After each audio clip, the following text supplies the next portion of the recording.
ನಮಸ್ಕಾರ ವಿದ್ಯಾರ್ಥಿಗಳೇ, ನಿಮ್ಮೆಲ್ಲರಿಗೂ ರೋಸ್ಲಿಲ್ ಚಾನೆಲ್ಗೆ ಸ್ವಾಗತ. ಇಂದು ನಾವು ಪ್ರಥಮ ಭಾಷೆ ಕನ್ನಡದ ಪ್ರಶ್ನೆ ಪತ್ರಿಕೆಯನ್ನು ಉತ್ತರಿಸುವ. ಮೊದಲನೇದಾಗಿ ಬಹು ಆಯ್ಕೆ ಪ್ರಶ್ನೆ. ಮೊದಲನೇ ಪ್ರಶ್ನೆ, ಕನ್ನಡ ವರ್ಣಮಾಲೆಯಲ್ಲಿರುವ ಮಹಾಪ್ರಾಣಾಕ್ಷರಗಳ ಸಂಖ್ಯೆ. ಉತ್ತರ ಡಿ 10. 2. ವಾಗ್ದೇವಿ ಪದವು ಈ ಸಂಧಿಗೆ ಉದಾಹರಣೆಯಾಗಿದೆ. ಬಿ ಜಶ್ವ ಸಂಧಿ. 3.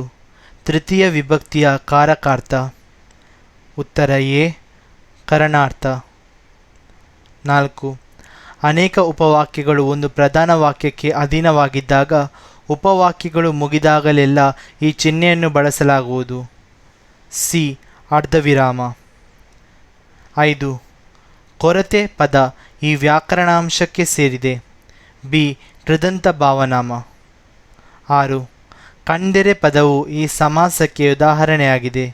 ಸಿ ಕ್ರಿಯಾ ಸಮಾಸ. ಸಂಬಂಧಿ ಪದ ಬರೆಯುವುದು. 7. ಹಲವು ಪರಿಮಾಣವಾಚಕ, ತೆಂಕನ ದಿಗ್ವಾಚಕ. 8. ಕೋಕಿಲ ಕೋಗಿಲೆ, ವರ್ಣ ಬಣ್ಣ. 9. ಜನಕ ಜನಕ್ಕೆ, ಇಸವಾಸ ವಿಶ್ವಾಸ. 10. ಕೆನೆ ಮೊಸರು ಜೋಡು ನುಡಿ, ಸಾಕು ಸಾಕು ದ್ವಿರುಕ್ತಿ. ಒಂದೊಂದು ವಾಕ್ಯದಲ್ಲಿ ಉತ್ತರ ಬರೆಯುವುದು. 11. ಆಂಗ್ಲ ಸಾಮ್ರಾಜ್ಯದ ವೈಭವ ಕಂಡು ಬರುವ ಓಣಿ ಯಾವುದು? ಉತ್ತರ ಆಂಗ್ಲ ಸಾಮ್ರಾಜ್ಯದ ವೈಭವ ಕಂಡು ಬರುವ ಓಣಿ ಚೇರಿಂಗ್ ಕ್ರಾಸ್. 12. ಬೆಳ್ಗೊಡೆಯ ಅಡಿಯಲ್ಲಿ ಯಾವುದು ಕಾಣುವುದಿಲ್ಲ? ಉತ್ತರ ಬೆಳ್ಗೊಡೆಯ ಅಡಿಯಲ್ಲಿ ಪರಲೋಕ ಕಾಣುವುದಿಲ್ಲ. 13.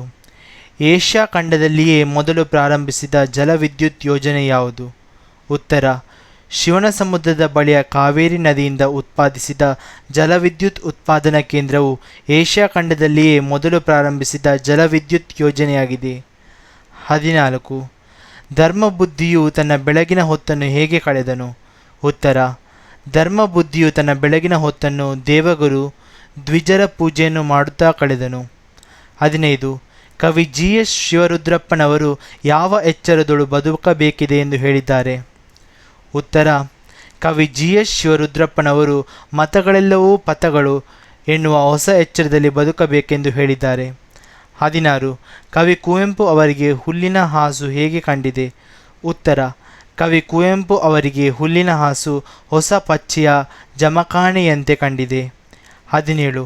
ಬಿಲ್ಲಹಬ್ಬವನ್ನು ರಚಿಸಿದ ಕವಿ ಯಾರು? ಉತ್ತರ ಬಿಲ್ಲಹಬ್ಬವನ್ನು ರಚಿಸಿದ ಕವಿ ಮೂಲ್ಕಿಯ ವಾಸುದೇವ ಪ್ರಭು. 3-4 ವಾಕ್ಯಗಳಲ್ಲಿ ಉತ್ತರ ಬರೆಯುವುದು. ಟೊಪ್ಪಿಗೆಯ ವಿಶೇಷತೆಯನ್ನು ಲೇಖಕರು ಹೇಗೆ ದಾಖಲಿಸಿದ್ದಾರೆ? ಉತ್ತರ ವಿ ಕೃ ಗೋಕಾಕ್ ಅವರು ಲಂಡನ್ನಿನ ಬೀದಿಯಲ್ಲಿ ತಿರುಗಾಡುತ್ತಿದ್ದ ಅಲ್ಲಿಯ ಹೆಣ್ಣು ಮಕ್ಕಳ ಟೊಪ್ಪಿಗೆಗಳನ್ನು ಗಮನಿಸುತ್ತಾರೆ. ಒಂದು ಟೊಪ್ಪಿಗೆಯಂತೆ ಇನ್ನೊಂದು ಇರುವುದಿಲ್ಲ. ಸಿಕ್ಕಿಸಿದ ಪುಚ್ಚವಾದರೂ ಕನಿಷ್ಠ ಪಕ್ಷಕ್ಕೆ ಬೇರೆಯಾಗಿರುತ್ತದೆ. ಕೋಟ್ಯಾವಧಿ ಟೊಪ್ಪಿಗೆಗಳನ್ನು ಬೇಕಾದರೆ ಪರೀಕ್ಷಿಸಿ ಇದನ್ನು ಮನಗಾಣಬಹುದು. ಮನುಷ್ಯನಂತೆ ಟೊಪ್ಪಿಗೆಯಲ್ಲವೇ, ಒಬ್ಬ ಮನುಷ್ಯಳಂತೆ ಮತ್ತೊಬ್ಬಳಿಲ್ಲ ಎಂದು ಅಲ್ಲಿನ ಟೊಪ್ಪಿಗೆಗಳ ವಿಶೇಷತೆಯನ್ನು ದಾಖಲಿಸಿದ್ದಾರೆ. 19. ನೆಹರು ಅವರು ವಿಶ್ವೇಶ್ವರಯ್ಯನವರ ಕುರಿತು ಹೇಳಿದ ಮಾತುಗಳಾವು? ಉತ್ತರ ದುರದೃಷ್ಟವಶಾತ್ ಭಾರತೀಯರಾದ ನಾವು ಹೆಚ್ಚು ಮಾತನಾಡುವವರು ಮತ್ತು ನುಡಿದಂತೆ ನಡೆಯಲಾರದವರೆಂದು ದೂಷಣೆಗೆ ಒಳಗಾಗಿದ್ದೇವೆ. ತಾವು ಈ ಮಾತಿಗೆ ಬಹುದೊಡ್ಡ ರೀತಿಯಲ್ಲಿ ಹೊರತಾಗಿದ್ದೀರಿ. ತಾವು ಕಡಿಮೆ ಮಾತನಾಡಿದ್ದೀರಿ, ಹೆಚ್ಚು ಕೆಲಸ ಮಾಡಿದ್ದೀರಿ. ಅದನ್ನು ನಾವು ತಮ್ಮಿಂದ ಕಲಿಯೋಣ ಎಂದು ಬೆಂಗಳೂರಿನಲ್ಲಿ ವಿಶ್ವೇಶ್ವರಯ್ಯನವರ ಜನ್ಮಶತಮಾನೋತ್ಸವದಂದು ನೆಹರೂರವರು ಹೇಳಿದ ಮಾತುಗಳಾಗಿವೆ. 20. ಶಿಕ್ಷಣದ ಬಗ್ಗೆ ವಿಶ್ವೇಶ್ವರಯ್ಯನವರ ಅಭಿಪ್ರಾಯವನ್ನು ತಿಳಿಸಿ. ಉತ್ತರ ಆಧುನಿಕ ಶಿಕ್ಷಣವೇ ಎಲ್ಲ ಸಮಸ್ಯೆಗಳಿಗೂ ಪರಮೋಚ್ಚ ಪರಿಹಾರವೆಂದು ವಿಶ್ವೇಶ್ವರಯ್ಯನವರು ನಂಬಿದ್ದರು. ಅದಕ್ಕಾಗಿ ಶಿಕ್ಷಣವು ಸಂಜೀವಿನಿ ಎಂಬುದನ್ನು ಅರಿತು ಶಿಕ್ಷಣಕ್ಕಾಗಿ ಶಿಕ್ಷಣವಿರಬೇಕು. ಅದು ಕೆಲವೇ ಜನರ ಸುತ್ತಾಗದೆ ಪ್ರಗತಿಪರ ರಾಜ್ಯದಲ್ಲಿ ಎಲ್ಲರ ಆ ಜನ್ಮಸಿದ್ಧ ಹಕ್ಕಾಗಬೇಕು ಎಂದು ಮನಗಂಡು ಅವರು ಬೆಂಗಳೂರಿನಲ್ಲಿ ಮೆಕ್ಯಾನಿಕಲ್ ಇಂಜಿನಿಯರಿಂಗ್ ಶಾಲೆ, ಮೈಸೂರಿನಲ್ಲಿ ಚಾಮರಾಜೇಂದ್ರ ತಾಂತ್ರಿಕ ಸಂಸ್ಥೆಗಳನ್ನು ಪ್ರಾರಂಭಿಸಿದರು. 21. ಮಹಿಳೆಯ ಆರ್ತನಾದ ಕೇಳಿ ರಾಹಿಲನ ಮನದಲ್ಲಿ ಮೂಡಿದ ಪ್ರಶ್ನೆಗಳಾವು? ಉತ್ತರ: ಮಹಿಳೆಯ ಆರ್ತನಾದ ಕೇಳಿದ ರಾಹಿಲನ ಮನದಲ್ಲಿ ಆ ಮಹಿಳೆ ಯಾವ ರೀತಿಯ ಅಪಾಯದಲ್ಲಿ ಸಿಲುಕಿದ್ದಾಳೆ, ಆ ಮನೆಯ ಒಳಗೆ ಏನು ಸಂಭವಿಸುತ್ತಿದೆ, ತಾನೀಗ ಈ ಕದವನ್ನು ತಟ್ಟಿದರೆ ಪರಿಣಾಮವೇನಾಗಬಹುದು, ಗಡಿ ಪ್ರದೇಶಗಳಲ್ಲಿ ವಿಮಾನ ದಾಳಿಯಿಂದ ರಕ್ಷಿಸಿಕೊಳ್ಳಲು ಬ್ಲ್ಯಾಕ್ಔಟ್ ನಿಯಮ ಪಾಲಿಸುತ್ತಿರುವ ಈ ಸಮಯದಲ್ಲಿ ಆ ಮನೆಯ ಒಳಗೆ ಯಾವ ರೀತಿಯ ಕ್ರೌರ್ಯ ನಡೆಯುತ್ತಿದೆ ಎಂಬ ಪ್ರಶ್ನೆಗಳು ಮೂಡಿದವು. 22. ಹೊಸ ಭರವಸೆಗಳನ್ನು ಮೂಡಿಸಿ ಯಾವುದರ ನಡುವೆ ಸೇತುವೆಯಾಗಬೇಕೆಂದು GS ಶಿವರುದ್ರಪ್ಪನವರು ಹೇಳಿದ್ದಾರೆ. ಮನುಷ್ಯ ಸಮಾಜದಲ್ಲಿ ಮೇಲು ಕೀಳು, ಜಾತಿ ಮತ, ಧರ್ಮ ಭಾಷೆ ಇತ್ಯಾದಿಗಳಲ್ಲಿ ಮುಳುಗಿ ಹೋಗಿದ್ದಾನೆ. ಮನುಷ್ಯರನ್ನು ಸಂಪರ್ಕಿಸಿದಂತೆ ಗೋಡೆ ಕಟ್ಟಿಕೊಂಡಿದ್ದಾನೆ. ಈ ಗೋಡೆಗಳನ್ನು ಕೆಡವಿ ಇವರ ಜೀವನದಲ್ಲಿ ಹೊಸ ಭರವಸೆ ಮೂಡಿಸಬೇಕು. ಒಬ್ಬರನ್ನೊಬ್ಬರು ಸಂಪರ್ಕಿಸುವಂತೆ ಸೇತುವೆಗಳನ್ನು ನಿರ್ಮಿಸಬೇಕು. ಯಾವುದೇ ಸವಾಲುಗಳು ಎದುರಾದರೂ ಆತ್ಮವಿಶ್ವಾಸದಿಂದ ಮುನ್ನಡೆಯಬೇಕು ಎಂದು ಕವಿ GS ಶಿವರುದ್ರಪ್ಪನವರು ಹೇಳಿದ್ದಾರೆ. 23. ಕೃಷ್ಣನು ಕೌರವೇಂದ್ರನನ್ನು ಕೊಂದನು ಎಂದು ಕರ್ಣ ಹೇಳಲು ಕಾರಣವೇನು? ಉತ್ತರ: ಕೃಷ್ಣನು ಆಮಿಷಗಳನ್ನು ಒಡ್ಡಿದಾಗ ಕ್ಷಣಕಾಲ ಏನನ್ನು ಉತ್ತರಿಸಿದ ಕರ್ಣ ನಂತರ ಕೃಷ್ಣನನ್ನು ಕುರಿತು, ಹುಚ್ಚು ಕೃಷ್ಣ, ನಾನು ಈ ರಾಜ್ಯದ ಸಿರಿಗೆ ಸೋಲುವವನಲ್ಲ. ಕೌರವರು ಪಾಂಡವರಿಂದ ಸೇವೆ ಮಾಡಿಸಿಕೊಳ್ಳಲು ಮನಸ್ಸಿಲ್ಲ. ನನ್ನನ್ನು ಕಾಪಾಡಿದ ಒಡೆಯನಿಗೆ ಪಾಂಡವರ ಶಿರಗಳನ್ನು ಕಡಿದು ತಂದೊಪ್ಪಿಸಬೇಕೆಂಬ ಆತುರದಲ್ಲಿದ್ದಾಗ ನೀನು ನನ್ನ ಜನ್ಮ ರಹಸ್ಯವನ್ನು ತಿಳಿಸಿ ಕೌರವೇಂದ್ರನನ್ನು ಕೊಂದೆ ಎಂದು ಹೇಳಿದನು. 24. ಬಾಳಿನಲ್ಲಿ ತೃಪ್ತಿ ದೊರಕಬೇಕಾದರೆ ಏನು ಮಾಡಬೇಕೆಂಬುದು ವಿವೇಕಾನಂದರ ಅಭಿಪ್ರಾಯವಾಗಿದೆ.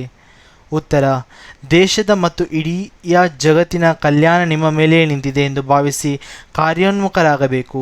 ವೇದಾಂತದ ಸಂದೇಶವನ್ನು ಪ್ರತಿ ಮನೆಗೂ ಸಾರಿ ಪ್ರತಿಯೊಂದು ಆತ್ಮದಲ್ಲಿರುವ ಸುಪ್ತ ಪಾವಿತ್ರ್ಯವನ್ನು ಜಾಗೃತಗೊಳಿಸಬೇಕು.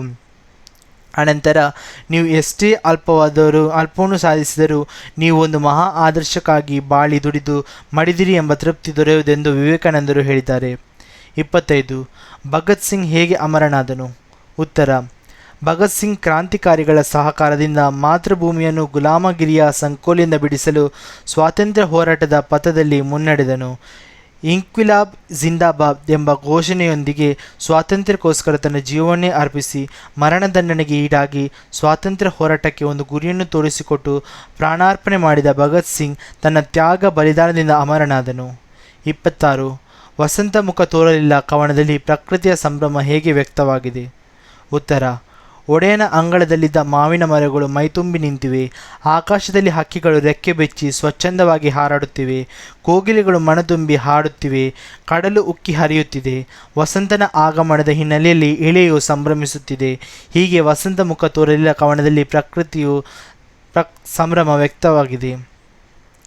27. ಮಲೆನಾಡಿನಲ್ಲಿ ದೀಪದ ಬತ್ತಿಯ ಸಮಸ್ಯೆಯನ್ನು ಹೇಗೆ ಪರಿಹರಿಸಿಕೊಳ್ಳಲಾಯಿತು? ಪಶ್ಚಿಮ ಘಟ್ಟದ ಕಾಡುಗಳಲ್ಲಿ ತೊಡಕಲು ಕುಡಿ ಎಂಬ ಬೂದು ಬಣ್ಣದ ಗಿಡದ ಎಳೆಯನ್ನು ಕುಡಿಯನ್ನು ಸಂಗ್ರಹಿಸಿ ಒಣಗಿಸಿ ಡಬ್ಬದಲ್ಲಿ ಶೇಖರಿಸಿ ನಂತರ ಎಣ್ಣೆಯಲ್ಲಿ ಅದ್ದಿದಾಗ ಹತ್ತಿಯಂತೆ ಹೀರಿಕೊಂಡು ದೀಪ ಉರಿಯಲು ಸಹಾಯವಾಗುತ್ತಿತ್ತು. ಇದನ್ನು ನಿತ್ಯ ಆರತಿಗೆ ಬಳಸುತ್ತಿದ್ದರು. ನಾಗಸಂಪಿಗೆ ಮರದ ಬೀಜಗಳನ್ನು ಕುಟ್ಟಿ ಚಿಕ್ಕ ಚಿಕ್ಕ ಉಂಡೆಗಳನ್ನಾಗಿ ಮಾಡಿ ದೀಪಾವಳಿ ಕಾರ್ತಿಕ ಮಾಸದಲ್ಲಿ ಉರಿಸುತ್ತಿದ್ದರು. ಜವಾರಿ ಹತ್ತಿ ಗಿಡಗಳು ಬಿಡುತ್ತಿದ್ದ ಹತ್ತಿಯನ್ನು ದೀಪಕ್ಕೆ ಬಳಸುವ ಪರಿಪಾಠವಿತ್ತು. ಹೀಗೆ ಮಲೆನಾಡಿನಲ್ಲಿ ದೀಪದ ಬತ್ತಿಯ ಸಮಸ್ಯೆಯನ್ನು ಪರಿಹರಿಸಿಕೊಳ್ಳಲಾಯಿತು. ಕವಿಗಳ ಸಾಹಿತಿಗಳ ಜನ್ಮಸ್ಥಳ, ಕಾಲ, ಕೃತಿ ಮತ್ತು ಬಿರುದು ಪ್ರಶಸ್ತಿಗಳನ್ನು ಕುರಿತು ವಾಕ್ಯ ರೂಪದಲ್ಲಿ ಬರೆಯುವುದು. ಜನ್ಮಸ್ಥಳ: ಕಾಲ, ಸಾರಾ ಅಬುಬಕ್ಕರ್. ಲೇಖಕಿ ಸಾರಾ ಅಬುಬಕ್ಕರ್ ಅವರು 1936 ಜೂನ್ 30ರಂದು ಕಾಸರಗೋಡಿನಲ್ಲಿ ಜನಿಸಿದರು. ಇವರು ಚಂದ್ರಗಿರಿಯ ತೀರದಲ್ಲಿ ಸಹನ, ಕದನ, ವಿರಾಮ, ವಜ್ರಗಳು, ಸುಳಿಯಲ್ಲಿ ಸಿಕ್ಕವರು, ತಳ ಒಡೆದ ದೋಣಿಯಲ್ಲಿ, ಕಾದಂಬರಿಗಳನ್ನು, ಚಪ್ಪಲಿಗಳು, ಕೆಡ್ಡ, ಅರ್ಧರಾತ್ರಿಯಲ್ಲಿ ಹುಟ್ಟಿದ ಕೂಸು, ಪಯಣ ಎಂಬ ಕಥಾ ಸಂಕಲನಗಳನ್ನು ರಚಿಸಿದ್ದಾರೆ. ಇವರಿಗೆ ಕನ್ನಡ ಸಾಹಿತ್ಯ ಪರಿಷತ್ತಿನ ನೃಪತುಂಗ ಪ್ರಶಸ್ತಿ ಲಭಿಸಿದೆ. 29. ಕುವೆಂಪು ಎಂಬ ಕಾವ್ಯನಾಮದಿಂದ ಪ್ರಸಿದ್ಧರಾದ ಕುಪ್ಪಳ್ಳಿ ವೆಂಕಟಪ್ಪ ಪುಟ್ಟಪ್ಪ ಅವರು ಶಿವಮೊಗ್ಗ ಜಿಲ್ಲೆಯ ತೀರ್ಥಹಳ್ಳಿ ಸಮೀಪದ ಕುಪ್ಪಳ್ಳಿಯಲ್ಲಿ 1904 ಡಿಸೆಂಬರ್ 29ರಂದು ಜನಿಸಿದರು. ಇವರು ಕೊಳಲು, ಪಾಂಚಜನ್ಯ, ಪ್ರೇಮ ಕಾಶ್ಮೀರ, ಪಕ್ಷಿಕಾಶಿ ಕವನ ಸಂಕಲನಗಳನ್ನು, ನನ್ನ ದೇವರು ಮತ್ತು ಇತರ ಕಥೆಗಳು, ಸನ್ಯಾಸಿ ಮತ್ತು ಇತರ ಕಥೆಗಳು, ಕಥಾ ಸಂಕಲನಗಳು, ಕಾನೂರು ಹೆಗ್ಗಡತಿ, ಮಲೆಗಳಲ್ಲಿ ಮದುಮಗಳು, ಕಾದಂಬರಿಗಳು, ತಪೋನಂದನ, ರಸೋವೈಸಹ, ವಿಮರ್ಶಾ ಸಂಕಲನಗಳು, ಆಮಲನ ಕಥೆ, ಮೋಡಣ್ಣನ ತಮ್ಮ, ಬೊಮ್ಮನಹಳ್ಳಿಯ ಕಿಂದರ ಜೋಗಿ ಎಂಬ ಮಕ್ಕಳ ಪುಸ್ತಕಗಳು, ಜಲಗಾರ, ಯಮನ ಸೋಲು, ಬೆರಳ್ಗಿ ಕೊರಳ್ ನಾಟಕಗಳು, ನೆನಪಿನ ದೋಣಿಯಲ್ಲಿ ಆತ್ಮಕಥನ, ಶ್ರೀ ರಾಮಾಯಣ ದರ್ಶನಂ ಎಂಬ ಮಹಾಕಾವ್ಯವನ್ನು ರಚಿಸಿದ್ದಾರೆ. ಇವರಿಗೆ ಕೇಂದ್ರ ಸಾಹಿತ್ಯ ಅಕಾಡೆಮಿ ಪ್ರಶಸ್ತಿ, ಭಾರತೀಯ ಜ್ಞಾನಪೀಠ ಪ್ರಶಸ್ತಿ, ರಾಷ್ಟ್ರಕವಿ ಪಂಪ ಪ್ರಶಸ್ತಿ, ಗೌರವ ಡಾಕ್ಟರೇಟ್ ಪುರಸ್ಕಾರಗಳು ದೊರೆತಿವೆ. ಪ್ರಸ್ತರ ಹಾಕಿ ಘನ ವಿಭಾಗಿಸಿ ಛಂದಸ್ಸನ್ನು ಹೆಸರಿಸುವುದು. ಕೋಗಿಲೆಯಾಗಿ ಪುಟ್ಟುವುದು ನಂದನದೋಳ್ ವನವಾಸಿ ದೇಶದೋಳ್.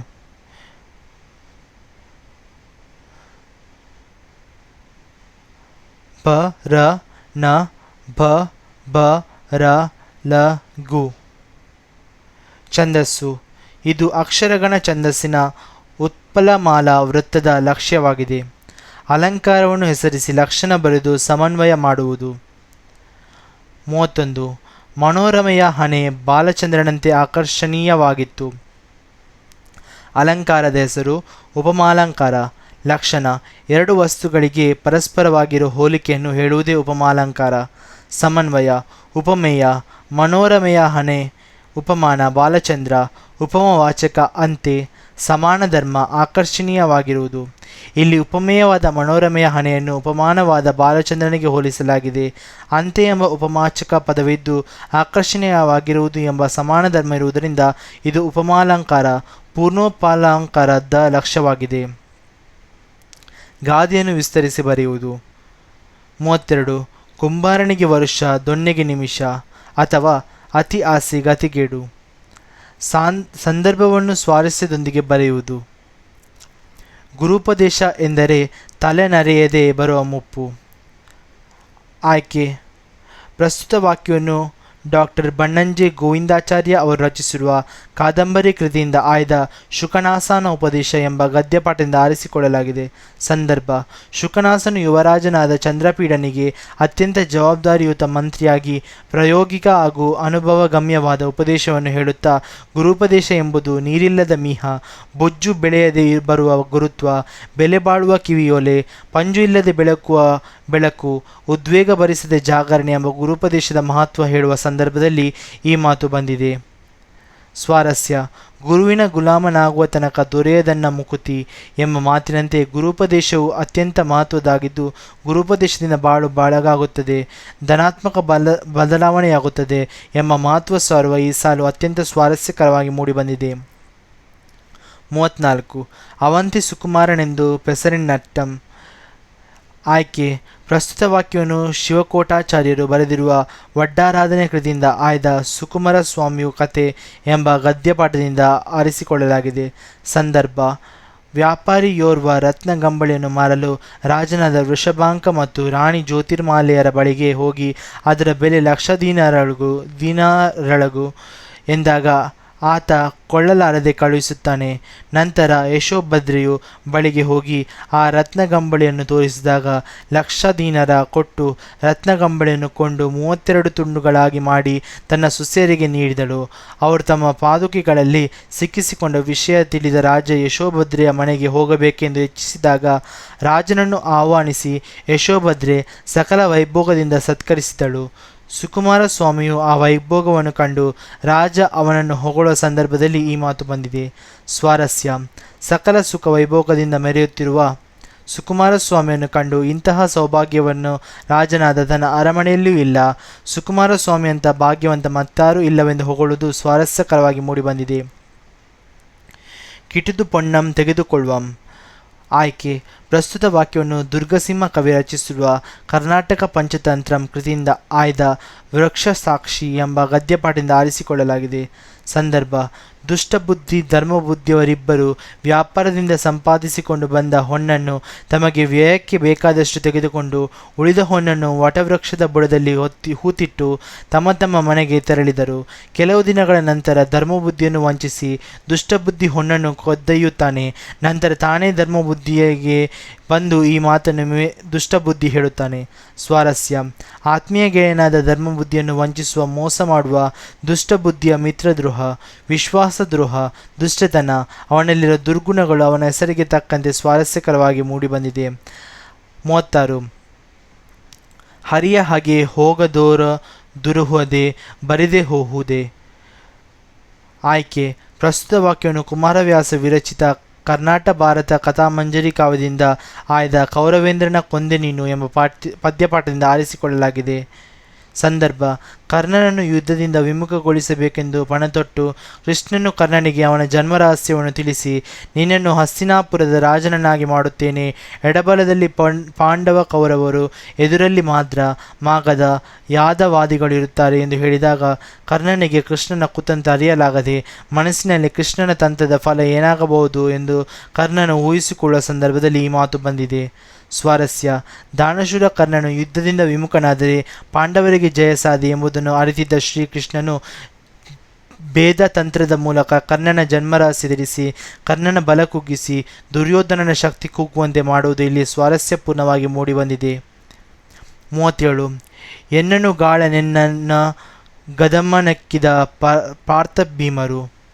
ಆಯ್ಕೆ: ಪ್ರಸ್ತುತ ವಾಕ್ಯವನ್ನು ರಣ್ಣ ಕವಿ ವಿರಚಿತ ಸಾಹಸ ಭೀಮ ವಿಜಯಂ ಮಹಾಕಾವ್ಯದಿಂದ ಆಯ್ದ ಚಲಮನೆ ಮೆಟಿವೆಂ ಎಂಬ ಪದ್ಯಪಾಠದಿಂದ ಆರಿಸಿಕೊಳ್ಳಲಾಗಿದೆ. ಸಂದರ್ಭ: ಪಾಂಡವರೊಂದಿಗೆ ಸಂಧಿ ಮಾಡಿಕೊಂಡು ಬಾಳಲು ನೀಡಿದ ಭೀಷ್ಮರ ಸಲಹೆಯನ್ನು ತಿರಸ್ಕರಿಸಿದ ದುರ್ಯೋಧನ ತಾನು ನೆಲಕ್ಕಾಗಿ ಹೋರಾಡುತ್ತಿಲ್ಲ, ಛಲಕ್ಕಾಗಿ ಹೋರಾಡುತ್ತೇನೆ, ಕರ್ಣನನ್ನು ಕೊಲ್ಲಿಸಿದ ಈ ಭೂಮಿ ನನಗೆ ಹಾಳು ಭೂಮಿ ಎಂದು ಹೇಳುವ ಸಂದರ್ಭದಲ್ಲಿ ಈ ಮೇಲಿನ ಮಾತು ಬಂದಿದೆ. ಸ್ವಾರಸ್ಯ: ತನ್ನ ಸಹೋದರ ಮತ್ತು ಸ್ನೇಹಿತನನ್ನು ಕೊಂದ ಭೀಮಾರ್ಜುನರ ಮೇಲಿದ್ದ ಕೋಪ, ಯುದ್ಧವನ್ನು ಮಾಡಿಯೇ ತೀರಬೇಕೆಂದು ದುರ್ಯೋಧನನ ಛಲದ ಗುಣ ಅವನ ಸ್ವಭಾವಕ್ಕೆ ತಕ್ಕುದಾಗಿ ಮೂಡಿಬಂದಿರುವುದು ಇಲ್ಲಿ ಸ್ವಾರಸ್ಯಪೂರ್ಣವಾಗಿ ವ್ಯಕ್ತಗೊಂಡಿದೆ. ವಿದ್ಯಾಧನಮೇ ಧನಮಪ್ಪುದು. ಆಯ್ಕೆ: ಪ್ರಸ್ತುತ ವಾಕ್ಯವನ್ನು ಆದಿಕವಿ ಪಂಪ ವಿರಚಿತ ವಿಕ್ರಮಾರ್ಜುನ ವಿಜಯಂ ಕಾವ್ಯದಿಂದ ಆಯ್ದ ಕೆಮ್ಮನೆ ಮೀಸ ಒತ್ತನೆ ಎಂಬ ಪದ್ಯಪಾಠದಿಂದ ಆರಿಸಿಕೊಳ್ಳಲಾಗಿದೆ. ಸಂದರ್ಭ: ದ್ರೋಣಾಚಾರ್ಯರಿಗೆ ಬಡತನ ಬಂದಿದ್ದರಿಂದ ಅಶ್ವತ್ಥಾಮನೊಂದಿಗೆ ಪರಶುರಾಮರ ಬಳಿಗೆ ಸಂಪತ್ತನ್ನು ಬೇಡಲು ಬರುತ್ತಾರೆ. ಆ ವೇಳೆಗೆ ಪರಶುರಾಮನು ತನ್ನಲ್ಲಿದ್ದ ಸಕಲವನ್ನು ಬೇಡಿದವರಿಗೆ ಮತ್ತು ಭೂಮಿಯನ್ನು ಗುರುಗಳಿಗೆ ದಾನ ಮಾಡಿ ಜಟಧಾರಿಯಾಗಿ ನಾರುಮಡಿಯನ್ನುಟ್ಟು ತಪೋವನಕ್ಕೆ ಹೋಗಲು ಸಿದ್ಧನಾಗಿದ್ದನು. ಈಗ ನನ್ನ ಬಳಿ ಇರುವುದು ಕೇವಲ ಬಿಲ್ಲು ಮತ್ತು ಬಾಣಗಳ ಸಮೂಹ ಮಾತ್ರ ಎಂದು ಹೇಳುತ್ತಾನೆ. ಈ ಸಂದರ್ಭದಲ್ಲಿ ಮೇಲಿನ ಮಾತು ಬಂದಿದೆ. ಸ್ವಾರಸ್ಯ: ಎಲ್ಲ ಸಂಪಾದನೆಗಿಂತ ಶ್ರೇಷ್ಠವಾದದ್ದು ವಿದ್ಯೆ. ವಿದ್ಯೆಯಿಂದ ಸಂಪತ್ತನ್ನು ಗಳಿಸಬಹುದು. ಶ್ರೇಷ್ಠವಾದ ವಿದ್ಯೆಯನ್ನು ಸಂಪತ್ತು ಎಂದು ಭಾವಿಸಿ ಬೇಡಿರುವುದು ಔಚಿತ್ಯಪೂರ್ಣವಾಗಿ ಮೂಡಿಬಂದಿದೆ. ಪದ್ಯಭಾಗ ಪೂರ್ಣ ಮಾಡುವುದು. ನೀಲಮೇಘಮಂಡಲ ಸಮಬಣ್ಣ, ಮುಗಿಲಿಗೆ ರೆಕ್ಕೆಗಳೊಡೆದವು ಅಣ್ಣ, ಚಿಕ್ಕೆಯ ಮಾಲೆಯ ಸೆಕ್ಕಿಸಿಕೊಂಡು ಸೂರ್ಯಚಂದ್ರರನ್ನು ಮಾಡಿದೆ ಕಣ್ಣ, ಹಕ್ಕಿ ಹಾರುತ್ತಿದೆ ನೋಡಿದಿರಾ. ಅಥವಾ ಯುಗಯುಗಗಳ ಹಣೆ ಬರೆಹವ ಒರೆಸಿ, ಮನ್ವಂತರಗಳ ಭಾಗ್ಯವ ತೆರೆಸಿ, ರೆಕ್ಕೆಯ ಬೀಸುತ್ತ ಚೇತನಗೊಳಿಸಿ, ಹೊಸಗಾಲದ ಹಸು ಮಕ್ಕಳ ಹರಸಿ, ಹಕ್ಕಿ ಹಾರುತ್ತಿದೆ ನೋಡಿದಿರಾ. ಪದ್ಯಭಾಗವನ್ನು ಓದಿ ಅರ್ಥ ಮಾಡಿಕೊಂಡು ಮೌಲ್ಯವನ್ನು ಆಧರಿಸಿ ಸಾರಾಂಶ ಬರೆಯುವುದು. ತೆಗೆದುತ್ತರಿಯಮ್ಮಂ ಮುರಿದು ಕುದುರೆಯ ಗಳಕ, ಬಿಗಿದು ಕದಳಿದ್ರು ಮಕೆ ಕಟ್ಟೆಲ್ಗೆ ಮುಣಿಸುತ್ತರ್, ಮಿಗಿನಡುಗಿ ಬೇಡ ಬೇಡ ರಸುಗಳ ವಾಜಿಯಂ ಬಿಡು ಬಡಿವರೆಮ್ಮನಲು, ನಗುತೆ ಪಾರ್ವರ ಮಕ್ಕಳಂಜಿದೊಡೆ ಜಾನಕಿಯ, ಮಗನಿದಕ್ಕೆ ಬೆದರುವನೆ ಪೋಗಿ ನೀವೆಂದು ಲವ, ನಗಡುತನದಿಂದೆ ಬಿಲ್ದರುವನೆರಿಸಿ ತೀಡಿ ಜೈಗೆದು ನಿಂತಿದ್ದನು. ಉತ್ತರ: ಪ್ರಸ್ತುತ ಪದ್ಯಭಾಗ್ಯವನ್ನು ಲಕ್ಷ್ಮೀಶ ಕವಿ ರಚಿಸಿರುವ ವೀರಲವ ಎಂಬ ಪದ್ಯಪಾಠದಿಂದ ಆರಿಸಿಕೊಳ್ಳಲಾಗಿದೆ. ಬೃಹತ್ಯ ದೋಷದ ಪರಿಹಾರಕ್ಕಾಗಿ ಶ್ರೀರಾಮನು ಕೈಗೊಂಡ ಅಶ್ವಮೇಧ ಯಾಗದ ಕುದುರೆ ದೇಶದೆಲ್ಲೆಡೆ ಸಂಚರಿಸುತ್ತಿರುವಾಗ ರಾಜ ಮಹಾರಾಜರೆಲ್ಲ ಅದನ್ನು ಕಟ್ಟಲಾರದೆ ನಮಿಸಿ ಕಳುಹಿಸುತ್ತಾರೆ. ವರುಣಲೋಕಕ್ಕೆ ತೆರಳುವ ಮುನ್ನ ವಾಲ್ಮೀಕಿ ಮಹರ್ಷಿಗಳು ಲವನನ್ನು ತೋಟದ ಕಾವಲಿಗೆ ನೇಮಿಸುತ್ತಾರೆ.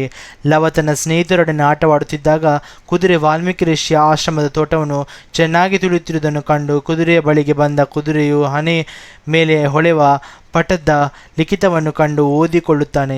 ಸಮರ್ಥರಾದವರು ಯಾರಾದರೂ ಇದ್ದರೆ ಕುದುರೆಯನ್ನು ತಡೆಯಿರಿ ಎಂದಿದ್ದ ಲೇಖನವನ್ನು ಓದಿ ಈ ರಾಮನ ಗರ್ಭವನ್ನು ಬಿಡಿಸಬೇಕೆಂದು ತನ್ನ ಉತ್ತರೀಯದಿಂದ ಕುದುರೆಯ ಕುತ್ತಿಗೆಗೆ ಬಿಗಿದು ಬಾಳೆಗಿಡಕ್ಕೆ ಕಟ್ಟುತ್ತಾನೆ.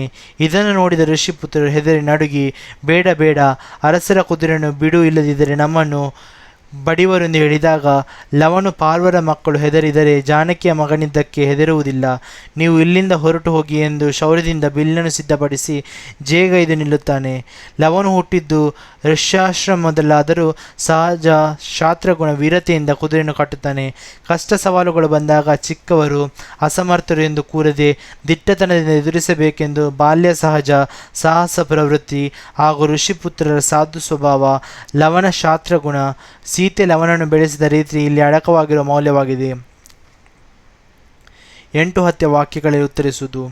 ತಾಳಿದವನು ಬಾಳಿಯಾನು ಎಂಬ ಮಾತು ಶಬರಿಯ ಪಾಲಿಗೆ ಹೇಗೆ ನಿಜವಾಗಿದೆ ವಿವರಿಸಿ, ಅಥವಾ ಶಬರಿಯ ಚಿಂತೆ ಹಿಂಗಿ ಹೋದ ಸಂದರ್ಭದ ಸ್ವಾರಸ್ಯವನ್ನು ನಿಮ್ಮ ಮಾತುಗಳಲ್ಲಿ ಬರೆಯಿರಿ.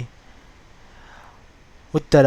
ಮತಂಗಾಶ್ರಮದಲ್ಲಿ ವಾಸವಿದ್ದ ಪರಮ ರಾಮಭಕ್ತಿಯಾದ ಶಬರಿಯು ತಮ್ಮ ಗುರುಗಳ ಕಾಲಾನಂತರ ರಾಮನ ದರ್ಶನದ ನಿರೀಕ್ಷೆಯಲ್ಲಿ ಸದಾ ರಾಮ ಜಪ ಮಾಡುತ್ತಾ ಹಲವಾರು ವರ್ಷಗಳ ಕಾಲ ರಾಮನ ಬರುವಿಕೆ ಭರವಸೆಯಿಂದ ರಾಮನಿಗಾಗಿ ಪ್ರತಿನಿತ್ಯ ಹೂವು, ಹಣ್ಣು, ಮಧುಪರ್ಕ ಮಾಲೆಯನ್ನು ಕಟ್ಟಿ ವೇದಿಕೆಯನ್ನು ಶೃಂಗರಿಸುತ್ತಾ ಸ್ವಲ್ಪವೂ ಬೇಸರಗೊಳ್ಳದೆ ಪ್ರತಿನಿತ್ಯ ಶ್ರದ್ಧೆಯಿಂದ ರಾಮನಿಗಾಗಿ ಕಾಯುತ್ತಿದ್ದಳು.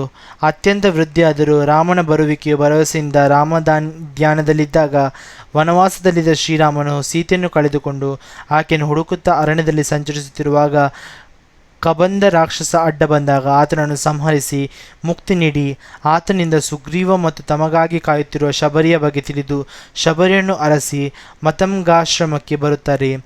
ಅಲ್ಲಿ ರಾಮನ ಬರುವಿಕೆಗೆ ಸಿದ್ಧತೆ ಮಾಡಿಕೊಳ್ಳುತ್ತಿರುವ ಶಬರಿಯನ್ನು ಕಂಡು ಅವಳಿಗೆ ದರ್ಶನವನ್ನು ನೀಡುತ್ತಾರೆ.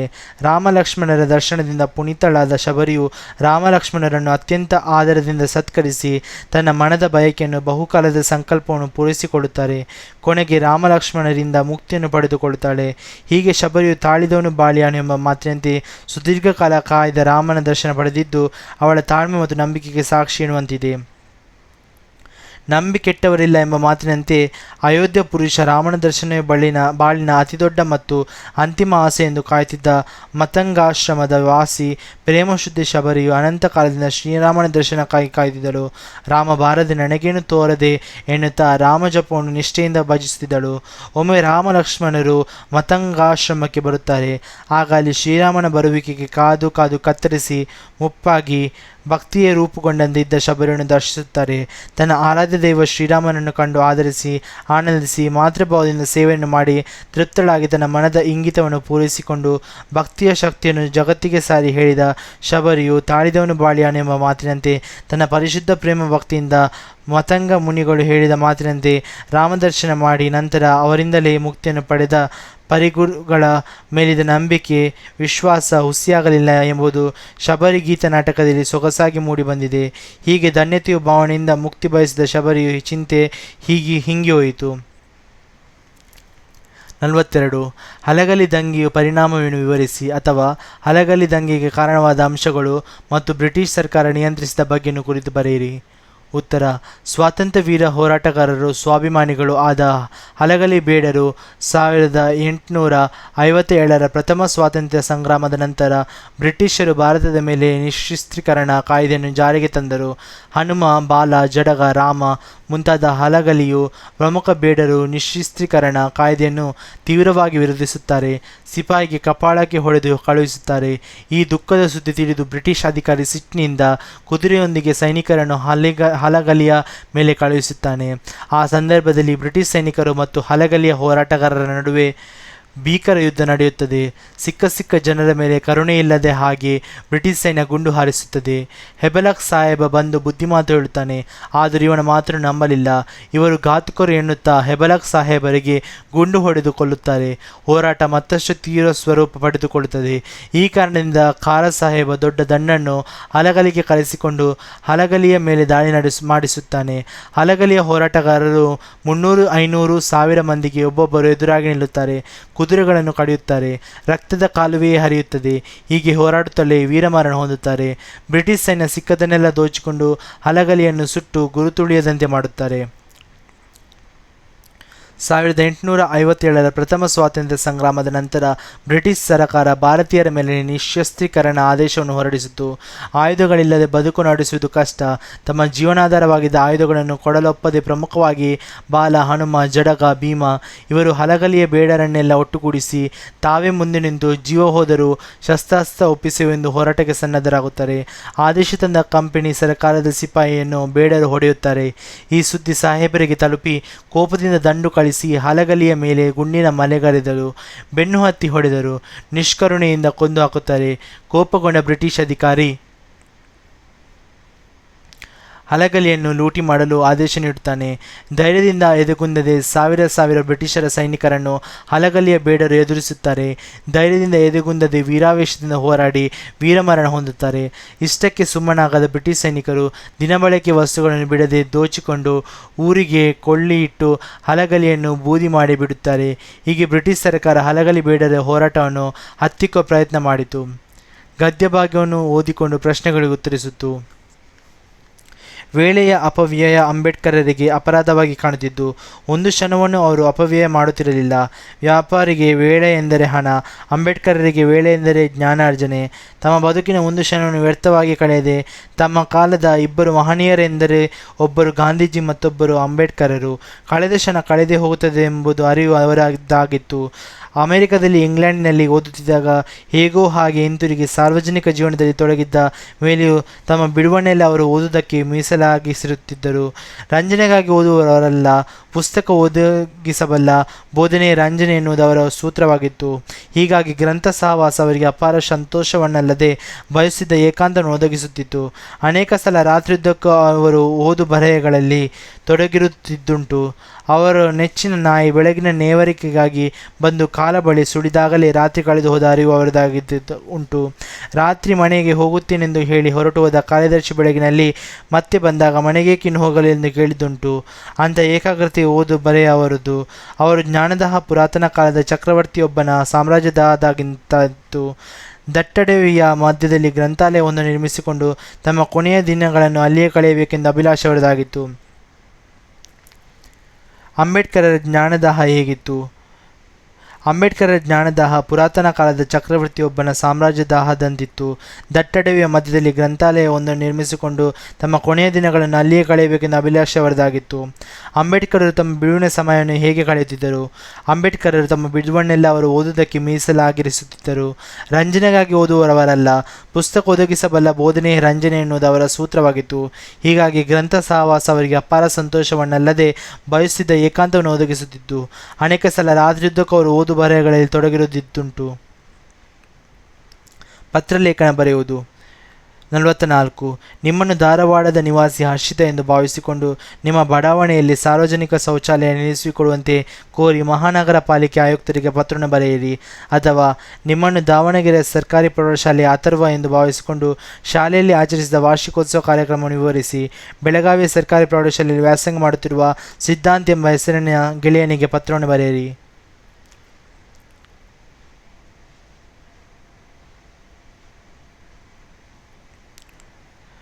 ಪ್ರಬಂಧ ಬರವಣಿಗೆ.